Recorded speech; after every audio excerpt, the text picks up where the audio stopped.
जय श्री गणेश मित्रों, स्वागत है आपका हमारे YouTube चैनल भक्ति की शक्ति ज्ञान के साथ में। दोस्तों, आज के इस वीडियो में हम आपको बताएंगे कि भगवान गणेश जी कैसे हो गए थे एक दंत, किसने तोड़ दिया था एक दांत। आइए जानते हैं। पार्वती पुत्र गणेश जी के कई अवतार हैं। ऐसा माना जाता है कि गणेश जी ने भी धर्म की स्थापना के लिए कई रूप धारण किए थे। उन्हीं में से एक रूप एक दंत भी है। महाभारत में वर्णित कथा के अनुसार जब महर्षि व्यास ने गणेश जी से महाभारत ग्रंथ लिखने को कहा तो उन्होंने अपने एक दांत को तोड़ दिया और उसी दांत से महाभारत ग्रंथ लिखा। लेकिन गणेश पुराण में गणेश जी के एक दंत होने की अलग ही कथा वर्णित है। चलिए जानते हैं कि गणेश पुराण के अनुसार गणेश जी एक दंत कैसे हो गए। गणेश पुराण में वर्णित कथा के अनुसार एक दिन माता पार्वती ने भगवान शिव से राम कथा सुनाने का आग्रह किया।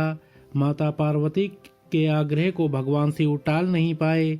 उसके बाद भगवान शिव और माता पार्वती कैलाश पर्वत पर स्थित अंतःपुर में चले गए। अंतःपुर में जाने से पहले भगवान शिव ने गणेश जी को द्वार पर खड़ा कर दिया। भगवान शिव ने गणेश जी से कहा, पुत्र, जब तक मैं न कहूँ किसी को भी अंदर मत आने देना। उसके बाद भगवान शिव अंतःपुर में बैठकर माता पार्वती को राम कथा सुनाने लगे। कुछ देर बाद परशुराम जी पृथ्वीलोक से कैलाश पर्वत आए। कैलाश पहुंचकर परशुराम जी ने नंदी से पूछा, मेरे आराध्य देव देवादिदेव महादेव कहाँ हैं?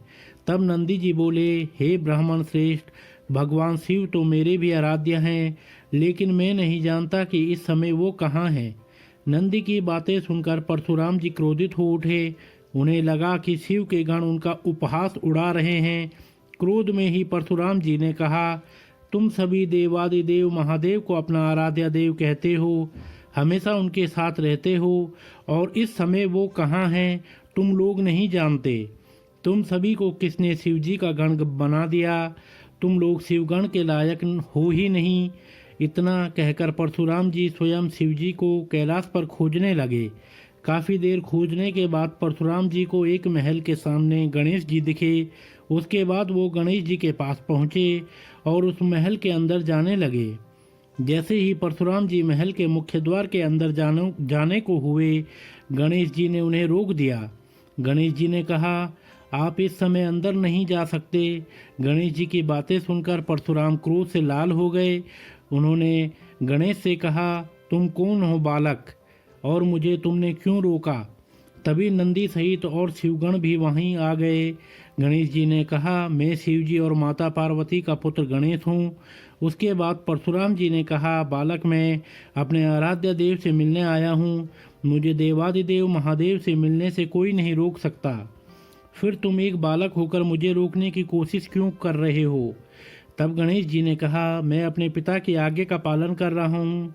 मेरे पिता भगवान शिव का आदेश है, जब तक वो अंतःपुर में माता के साथ हैं तब तक मैं किसी को भी अंदर न जाने दूँ। इस बार गणेश जी की बातें सुनकर परशुराम और क्रोधित हो गए। उसके बाद वो फिर अंदर जाने लगे, परंतु गणेश जी ने उन्हें फिर रोक दिया। फिर गणेश जी और परशुराम में युद्ध छिड़ गया। दोनों एक दूसरे पर बाणों से प्रहार करने लगे। धीरे धीरे ये युद्ध काफ़ी भयंकर हो गया। काफ़ी देर युद्ध चलने के बाद जब परशुराम जी को लगा कि इस बालक अर्थात गणेश जी को हराया नहीं जा सकता, तो उन्होंने अपने परशु से गणेश जी पर प्रहार कर दिया। परशुराम जी का परशु गणेश जी के एक दांत पर जा लगा। परशु के लगते ही गणेश जी का वह दांत कटकर गिर गया। ऐसा माना जाता है कि इस घटना के बाद गणेश जी को एक दंत कहा जाने लगा। फिर जब भगवान शिव अंतःपुर से बाहर आए तो उन्होंने युद्ध को बंद करवाया। उसके बाद परशुराम जी ने माता पार्वती और भगवान शिव के साथ साथ गणेश जी से भी माफ़ी मांगी। भगवान शिव के कहने पर गणेश जी ने परशुराम जी को क्षमा कर दिया। तो दोस्तों, ये थी भगवान गणेश जी के एक दंत होने की कथा। तो दोस्तों, अगर आपको यह वीडियो पसंद आया हो तो आप हमारे चैनल को लाइक, कमेंट, शेयर, सब्सक्राइब अवश्य करें और बेल आइकन दबाना ना भूलें, जिससे हमारी आने वाली सभी वीडियोस की नोटिफिकेशंस आप तक सही समय से पहुंचती रहेंगी। तो आप सभी मित्रों का बहुत बहुत धन्यवाद।